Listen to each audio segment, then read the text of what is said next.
안녕하세요. 인사드리겠습니다. 노수학과가 과학 담당하고 있고, 수원대 수업보다가 갑자기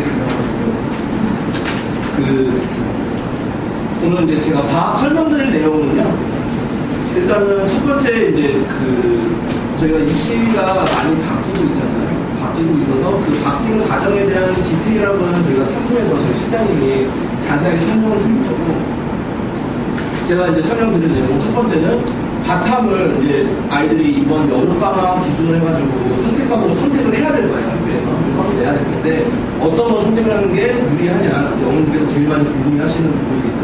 그래서 그런 선택의 기준에 대해서 이번 수능 결과랑 그 다음에 그 교육청에서 통계 자료를 다 내놓기는 하지만은 그걸 공개를 안 해요. 잘. 그래서 사설 업체에서 사설 모의고사 고3들, 재수생들 사설 모의고사 공부를 통계를 내놓은 자료가 있어요. 그거 가지고 제가 디테일하게 이제 설명을 드릴 거고, 그 다음에 내신은 어떻게 준비하는 거며, 제일 마지막에 이제 시간표에 대해서 말씀드리도록 하겠습니다.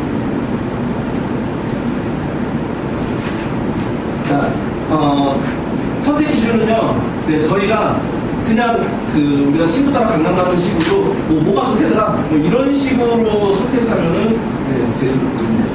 저는 정확하게 판단을 하시고 내 아이에게 뭐가 맞는지, 뭐가 유리한지, 우리 아이에게는 얘가 유리하지만은 성향상 이거는 안 되는지 이런 것들을 종합적으로 판단을 해야 되는데, 저희가 과탐에서 성적을 산출을 할 때 표준점, 그러니까 원점수 말고요, 표준점수를 산출을 하는데 대부분의 대학에서는 이 표준점수가 변환 표준점수에서 들어가요.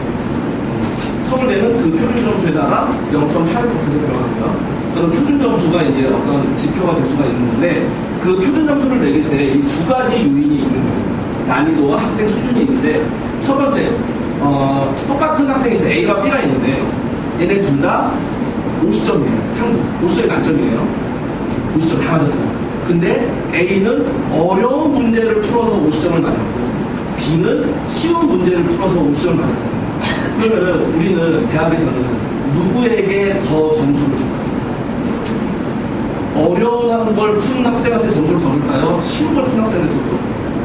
그렇죠. 어려운 걸 풀어서 다 맞춘 학생한테 점수를 더 주죠. 그렇죠? 자, 그래서 그게 바로 난이도예요. 근데 이 난이도는 잘못 생각하고 있으면은 과목 자체의 난이도라고 생각하시는 어른들이 굉장히 많으신데 그게 아니에요.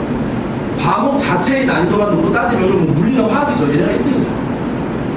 근데 이 난이도는 출제 난이도예요. 그러니까 과목이 쉬워도 문제가 어려울 수가 있는 거, 어려운 해가 있어요.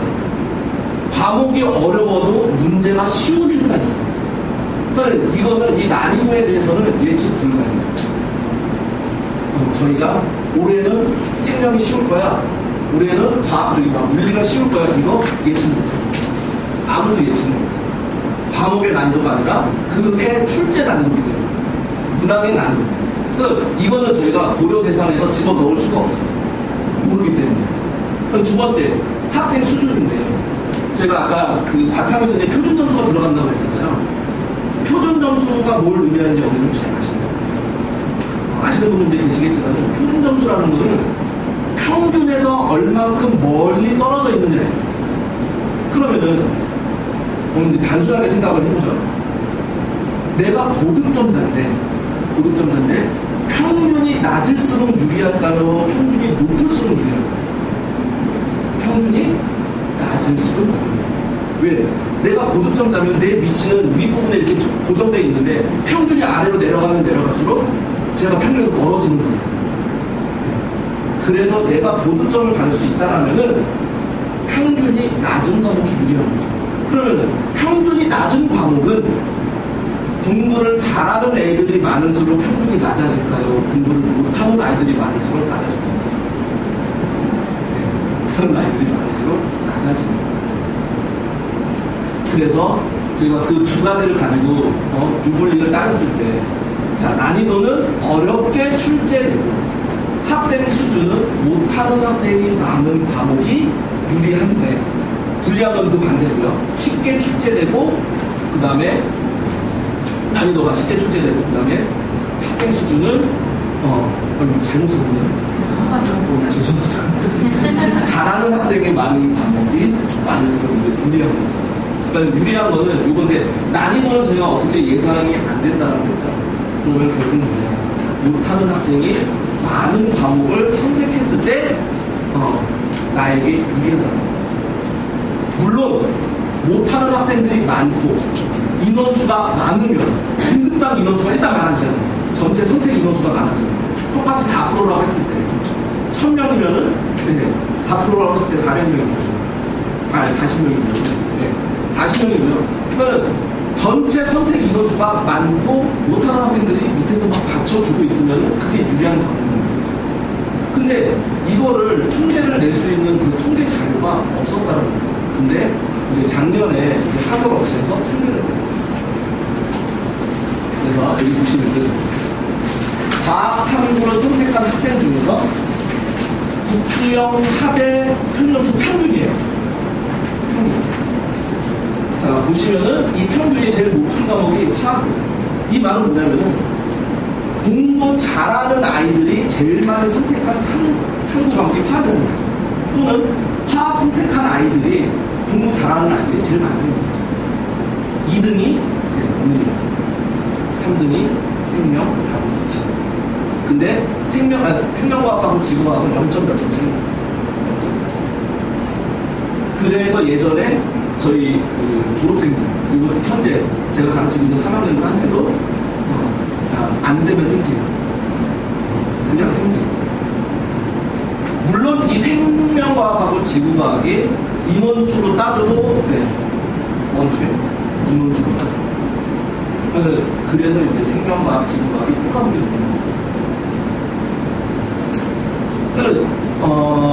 보시면은 화학을 선택한 아이들 중에서는 국수형은 332고 327면 5점 차이가 차이가 굉장히 많이 나요. 평균이 5점. 그러면은 맨 위하고 맨 끝하고는 차이가 훨씬 더 많이 벌어지는 거죠. 잘못 오해하셔서 화학을 선택하면 국수형을 잘할 수 있게 되는구나, 이거는 아니에요. 이건 아니죠. 국수형을 못하는 데가 화학을 선택하는 건 안 되는 거죠. 과학에서 이제 이렇게 되는데, 이제 지구과학에 대해서는 조금 이제 좀 제가 다른 선생님들은 아닌데 저는 좀 다른 얘기가 있어요. 생명과학 같은 경우는 못하는 아이들이 많기도 하지만 문제당 그 난이도 편차가 굉장히 커요. 자, 아시는 분 아시겠지만 이제 생명과학의 킬러가 뭔지 아시죠? 네, 그렇죠. 다 아시잖아요. 유전이 총 유전이 4단원인데 여기서 4단원 6문제가 있습니다. 6문제 중에서 한두 문제를 풀어합니다. 나머지 4-5문제가 이제 킬러라고 저희가 부르는 건데 너무 힘들어요. 너무 힘들어요. 4시 때 바짝 공부하고 20대 버려요. 이유는 그거 풀다가 시간 날려가지고 나머지 16문제를 못 맞추는 거예요. 그 16문제를 다 맞추고 나머지 4문제 포기한 학생이 한 번으로 찍으면 올해 수능 같은 경우는 1등이 나왔어요. 그것도 100등 90%. 그러니까 가성비가 떨어지는 단어입니다. 그러니까 그런 편차가 있어요. 그래서 쉽게 갈기 위해서 생명과학을 선택을 해서 기본, 우리가 비킬러라고 부르는 그런 기본 문제들만 쫙 맞추고 나머지는 문제를 만들고 최하 2등급이 나와요. 근데 지구과학은 그게 아니에요. 배우는 거 쉬워요. 너무너무 쉬워요. 근데 저희 졸업생들이 얘기하는 게 다 의문사다. 의문사가 뭐냐? 자기가 틀려놓고 왜 틀렸는지를 분석 자체가 안 돼요. 왜냐하면 내가 처음에 풀 때 이게 정답이다라고 생각을 완전히 확고하게 생각하고 이제 풀었기 때문에 2번, 3번 풀어도 그 답이 나와요. 그러니까 아이들이 지구과학 같은 경우는 30문제를 다 푸는데 15분이 걸려요. 그러니까 30분이거든요. 아니 20문제 다 푸는데 총 30분이거든요. 그러니까 20문제를 30분 동안 푸는데 15분이 남는 거예요. 두 번째 풀어도 고칠 문제가 없다는 거예요. 그래놓고 제일 많이 듣는 게 졸업생들이 수능 끝나고 나와서 전화를 해요. 아, 선생님, 오늘 수능 잘 본 것 같아요. 그러냐? 선생님, 전체 한 3개 정도 틀린 것 같아요. 지구 과학에서만 다 틀렸어요. 지구가 다 맞은 것 같아요. 그러시면은 채점하면 다 틀렸죠. 왜 틀렸는지. 그럼 우리가 의문사라고 얘기해요. 그래서 지구학 같은 경우는 조금 결론에 좀 여지가 있어요. 그래서 지금 현재까지는 제가 화생이 풀이다라고 얘기를 해요. 왜냐? 화학은 네, 이것도 킬러가 나오는 문제가 정해져 있어요. 이렇게 말씀드리는데 어머니께서 싫어하실 수도 있겠지만 당연히 의대 지원하는 아이들은 다 맞아야죠. 다 맞아야 돼요. 얘네는 만점으로 가야 돼요. 근데 적절하게 2등급, 1등급 그러니까 우리가 중상위권 아이들 실제적으로 그러니까 내신 등급 1만 2초인 아이들 근데 이런 아이들 같은 경우는 네, 화학도 해본다는 거죠. 왜냐하면 킬러가 주는 거예요. 그러면은 우리가 좀 넉넉하게 잡아서 내가 세 문제를 안 풀어요. 그럼 시간이 남아요. 그러니까 화학이랑 생명과학은 대표적으로 시간이 부족한 과목이에요. 30분 동안 다 못 풀어요. 근데 생명과학은 한 4문제 던지면 시간이 남아요. 화학은 3문제 던지면 시간이 남아요. 그럼 나머지 뒷길로 다 맞추는 거예요. 그러면 최하 2등급은 나오는 과목이라는 거예요. 그러니까 극상위권 아이들 빼고 얘네들은 어차피 다 맞아야 되니까 그 밑에 차상위권 아이들 이 아이들한테는 나름 괜찮은 과목이 될 수가 있고 남들 다 선택하는 직업 선택해서 음사 나가는 거 네, 이게 나아요. 자 근데 오늘도 자녀분들은 이제 상황이 바뀌었죠. 아마 요거에 대해서 3부에서 정확하게 설명해 주실 거예요. 사탐 2개를 선택해서 공대를 갈 수 있어요. 의대도 가요. 사탐 2개를. 자 그럼 사탐을 보시죠. 자, 사탐 선택 학생 중에서 국수형 합평균이에요. 자, 경대, 거의 다 비슷해요. 317. 정법 3문. 4문이 좀 떨어지기 시작하거든요. 네, 이렇게. 그러면 요 점수만 놓고 보면은, 이제 동사, 동아시아사, 세계지리 이런 거 선택하는 게 가장 우리가 똑같지만은 그것도 아니에요. 왜냐하면 공부량이 너무 많아요. 그래서 세균이나 용사 아니면 사문까지. 사문, 세균, 용사 셋 중에 하나가 가장 꿀빠른 과목이 될 것 같습니다. 그러면 제가 이제 바탕을 담당하고 있지만 속상해요, 솔직히. 공대 가는데 공대 가는 아이들이 사탐 선택해가지고 공대 간다는 게 말이 되냐고. 그래서 저는 그 생각도 해봤어요. 분명히 이게 정착이 되면 사탐 보고 공대 가는 애들 있을 텐데 그럼 그 아이들은 진짜 물리나 화학을 한 번도 안 배우고 공대 가가지고 일반 물리학 그런 걸 배우고 애들 1년 단위로 다시 하고 있고 무슨 말인지 모르겠어요. 왜냐하면 걔네들이 또 수학에서는 화학통을 선택하겠죠. 쉬우니까 그럼 미적 안 배워 물리화학 안 배워 배운 적이 없어요. 공대 가가지고 아마 다 한 학기 다니고 다시 하고 엄마 나랑 적성이 그래서 그 생각도 해봤어요. 그러면은 진짜 대학생들 상대로 일반 물리학, 일반화학 이런 거를 수업을 깔아야 되나? 그런 날이 없나? 그런 생각도 해봤어요. 정말 너무 답답했어요. 그러니까 실질적으로 우리가 유리한 것만 놓고 보면은 네, 사탄입니다. 좀 틀어지죠? 네, 좀 긴장이 있습니다.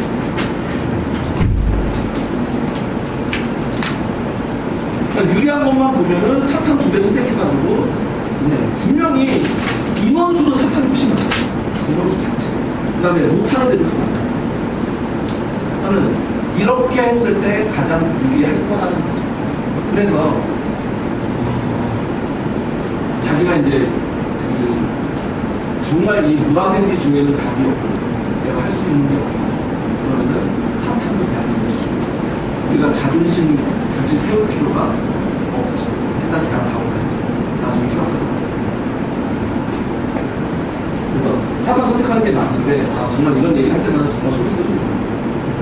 근데 만약에 바탕을 끼고 싶다라고 하면은 제가 추천드리는 거는 생명과학을 끼는 거를 추천드립니다. 아까 말씀드린 것처럼 유전을 안 풀면 돼요. 그러니까 그거예요. 쉬우면 풀어야죠. 쉬우면 풀어야죠. 그러니까 최선을 다해서 풀되 어려우면 던지고 죄송합니다. 근데 너무 스트레스를 많이 받아서 고3 아이들이 상담이 오잖아요. 어머니랑 같이 오는데 상담 오는 아이들 어머님들 얘기를 해보면은 어머님은 이제 좀 옆에 앉아 계시라고 제가 아이랑 얘기를 하는데 또 생명이 점수가 20점대 20점 초반이에요. 21점, 22점이에요. 50점 맞잖아요. 이 점수가 나오는 이유가 뭐라고 하느냐 이유가 몇 때문이라고 하냐면 열이면 내년 8라운드 다 유전 때문에. 근데 유전 문제 아까 제가 몇 문제 나온 거였죠? 4문제. 여성들. 그러면 이 6문제를 다 틀려도 또 우연히 이 6문제가 다 3점짜리예요. 그럼 18점이 빠져요. 그럼 50점에서 18점 되면 몇 점이에요? 네, 32점이 나와요. 이건 유전 때문에 21점, 22점이 나오는 게 아닌 거죠. 유전도 못하는 거죠. 유전만 못하는 거. 자기는 그 착각에 빠져있는 거예요. 자기가 유전만 되면은 뭔가 다 될 것 같은데 아니에요. 걔는 유전을 놔야 되는 애예요. 유전을 내려놓고 나머지 14문제, 15문제를 퍼펙트하게 맞춰서 2등급 전략으로 가야 되는 아이예요. 그러니까 아이들이 그 아이를 뭐라고 할 수가 없어요. 대다수의 아이들이 그런 스트레스를 안고 살아요. 저희 고등학생들이. 그러니까 그런 그 부담감을 내려주면은 공부하기가 상당히 편하다. 그러면은 여기에서 생윤이나 윤사 하나 끼고 자기가 뭐 예를 들어서 생명공학 쪽이나 이쪽으로 가려고 한다. 그러면은 나쁘지 않은 전략이에요. 그럼 이런 전략을 세우려면 문제가 뭐냐면은 2학년 때 선택 과목을 잘 답을 해야 돼요. 왜냐하면 사탐 같은 경우는 3학년 올라가는 겨울방학 때 아이들이 바짝 공부해도 점수가 나와요. 그러면은 내신에서는 분명히 뭐 성대 같은 경우는 필수 이수 과목이 나가는 뭐 핵심 권장 과목이나 뭐 이런 것들이 있어요. 그리고 또 수시에서는 예를 들어서 수시에서는 공대 교수님이 학종으로 아이를 뽑으려고 하는데 내신 점수가 비슷비슷한데 이 아이는 내신으로 2학년 때 과탐을 들었고 이 아이는 사탐을 들었어요. 누굴 보고 과탐 듣는 데 뽑는 거예요. 학종에서. 그런 것들을 고려를 했을 때 2학년 때는 내신으로 과탐을 가져가시고 엄마 과탐 해보는데 해볼만해. 그러면은 네 생기 선택해서 내가 가시면 되고 엄마 이거 좀 아닌 것 같아. 과탐은 내신 하는데 나 죽는 줄 알았어. 그러면은 과탐으로 3학년 올라가는 겨울방학 때 전향하시면 돼요. 그게 제가 생각할 때는 정말 양가에 걸치는 방법인 것 같아요. 뭐 저희가 교육부에서 정확하게 가이드라인을 제시를 해주면 저희가 하나를 딱 찍어가지고 그걸로 밀고 가죠. 근데 지금 그런 가이드라인이 안 되고 있어요. 솔직히 말씀드리면. 저는 지표가 없는 거죠. 내가 배를 몰고 대서양을 건너, 태평양을 건너야 되는데 나침반도 없고 뭐 별자리도 안 보고 아무것도 없는 거예요. 지표가 없는 거예요. 내가 어디로 갈지 모르는 거예요. 유럽을 향해 가야 되는데 모르는 거예요. 갈 수가 없다. 그래서 우리는 최대한 모든 가능성을 다 열어주고 그거에 대해서 만반의 준비를 해야 됩니다.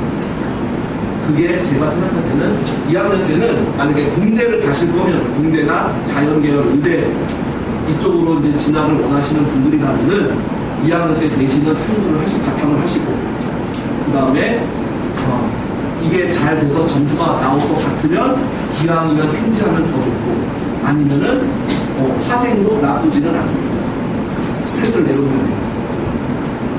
그리고 바탕은 안만 봐도 난 아닌 것 같아요. 그래도 내가 내신을 했으니까 군대 가서 일반 물리학, 일반학 배울 때 알아듣는 수준은 될 거야. 그러면은 3탄 선택해서 수능을 보시면 될 것 같습니다. 이 부분에 대해서는 저희 실장님이 상담에서 자세하게 얘기해 주실 거예요.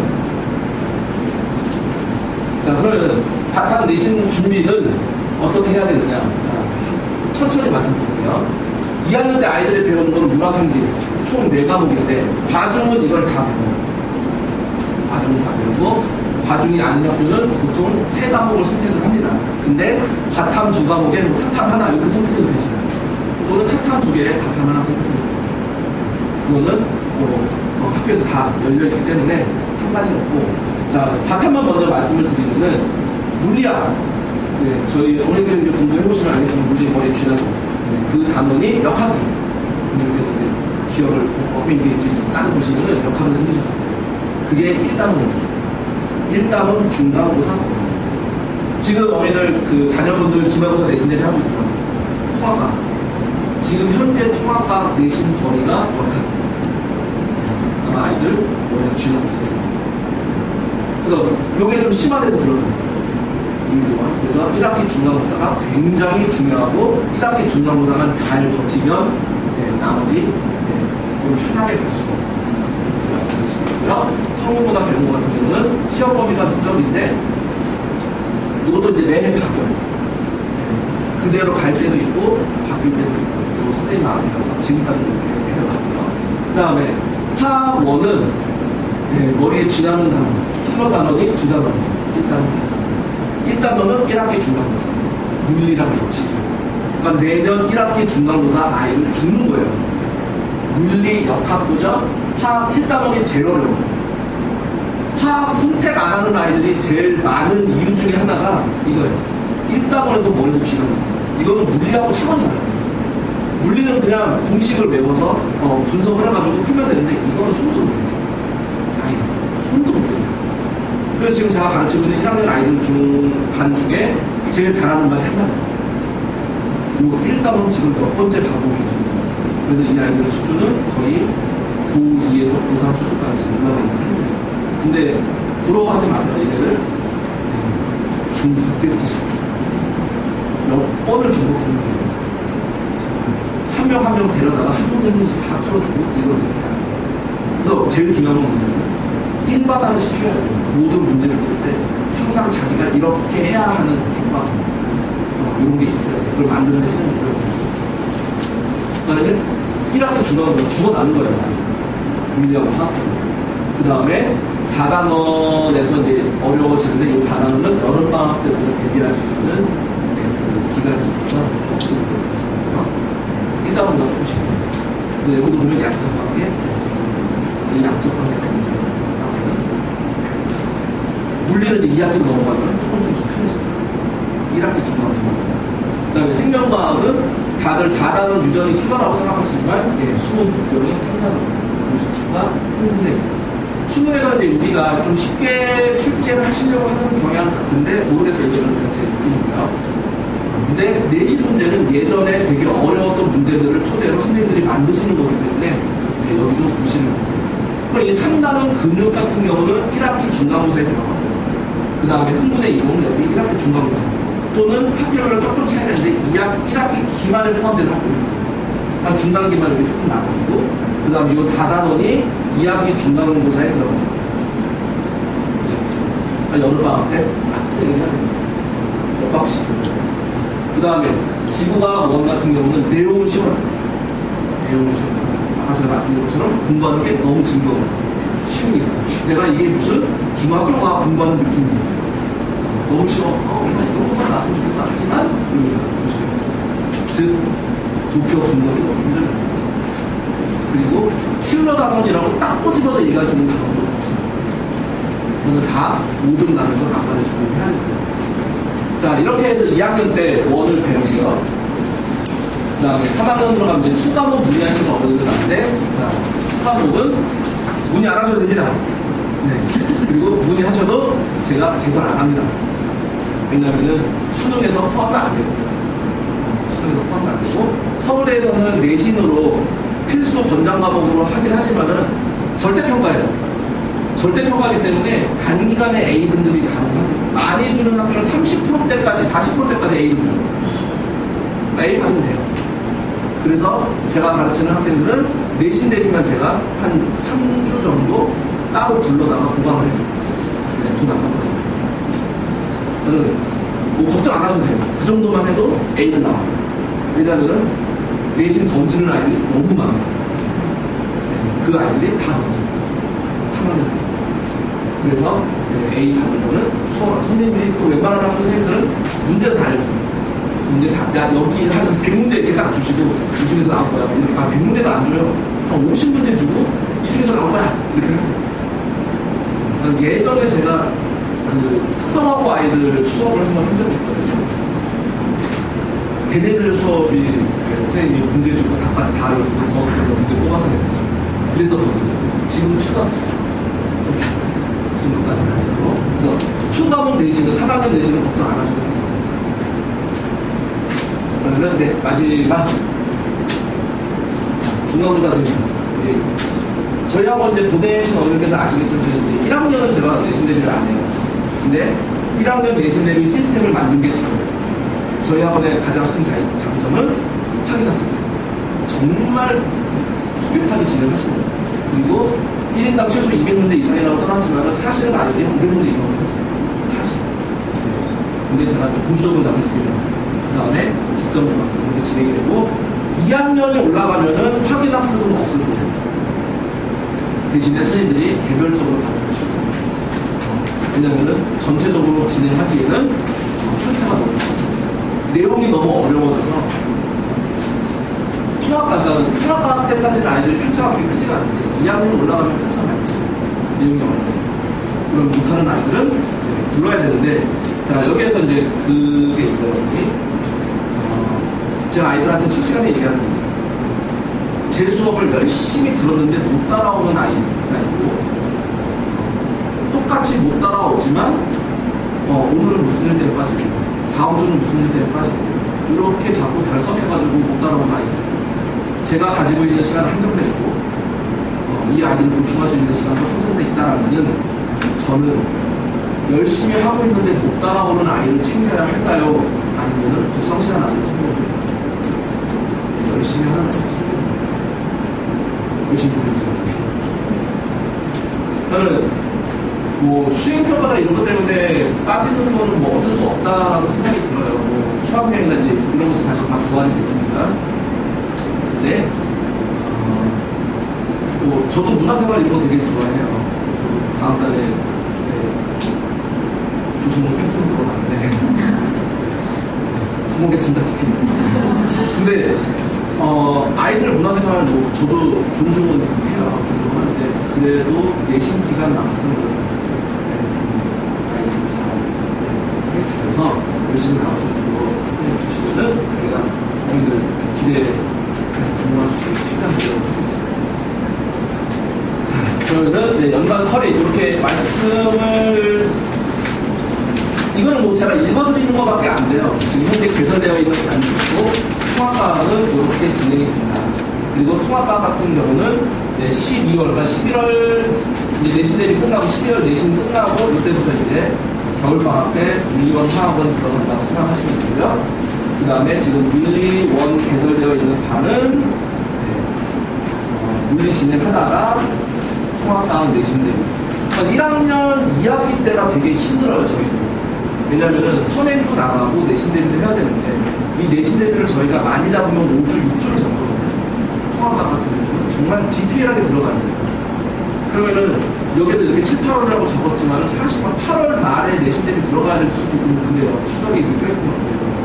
그래서 조금 선생님들이 많이 좀 힘들어 하시긴 하지만은 최대한 이 커리큘럼에 맞춰서 진행하려고 하시고 물론 이 선행보다도 내신 대비가 더 중요하다라고 생각을 해주시고 그 다음에 우리가 N2반, N2반 이렇게 진행합니다. 다음에 오늘 보시면 그 다음에 우리 시작과 물리 시작과 이번에 여름방학 때 이제 개설이 시작이 됐는데 반이 되게 여러 개가 있는데요. 이 선생님들 시간이 한정돼 있거든요. 그래서 뭐 예를 들어서 이 물리 선생님 같은 경우는 물리원 반이랑 통합과학 반이랑 같이 진행을 하세요. 그러면 예를 들어서 중3 어머님들께서 오늘 5시 10분에 통합과학을 먼저 예약을 하시면은 이제 이게 빠지는 거예요. 그래서 만약에 시작하시는 과목에 생각이 있으시면 빨리 선정을 하시는 게 그 시간대에 들어가시는 방법이 화학 시작반은 3반이 있습니다. 여기도 요 선생님이 요건 이제 제가 진행을 안 해요. 여기서 이제 1학년 반에서 제가 진행하는 건 한 번밖에 없어요. 근데 그 아이들이 2학년 올라오는데 찢어지면서 이제 제가 맞는 감이 생기고 있는데 지금 현재 이제 제가 맡고 있는 건 한 번밖에 없는데 요 선생님도 마찬가지로 통합과학이랑 화학원을 2개를 진행을 하세요. 그래서 만약에 시작반을 먼저 좀 하고 싶으시다 생각이 있으신 분들은 먼저 얘기를 하시는 게 제가 준비한 내용은 여기까지고요. 아무래도 많이 혼란스러워. 왜냐면 저희도 혼란스러워요. 지금 1년에 4번도 있었죠. 뉴스에 같이 나오는 이슈가 있는 그런 것들 때문에 되게 저희도 혼란스럽고 이거에 대해서 어떻게 준비를 할 것이냐 이거에 대해서 원장님, 실장님들이나 선생님들이랑 거의 왜 회의를 할까 싶습니다. 저는 어머님들께서도 좀 정도를 많이 좀 받아들이셔야 되고 중요한 거는 어머님들 스스로 판단을 하셔야 돼요. 주변에 뭐 예를 들어서 한 재작년에 서울대를 보내신 어머님이 계시고 그 어머님이 이건 이렇게 해야 돼 라고 얘기하시면 훅 하죠. 근데 조심하셔야 될 게 그건 그때 사정이에요. 지금 사정은 또 많이 달라졌고 내년 또 달라집니다. 제일 심각했던 게 2007년인가 8년인가 그래요. 수능이 등급제로 갔던 적이 딱 한 해 있습니다. 그 한 해만 그렇게 등급제로 가고 바로 바뀌었습니다. 1년 만에. 그게 가장 심했던 때인데 그런 경우도 저는 어머님께서 정보를 많이 취합을 하셔야 되고 또 저희 학원의 하이라이트 상부 시간에 어머님께서 많은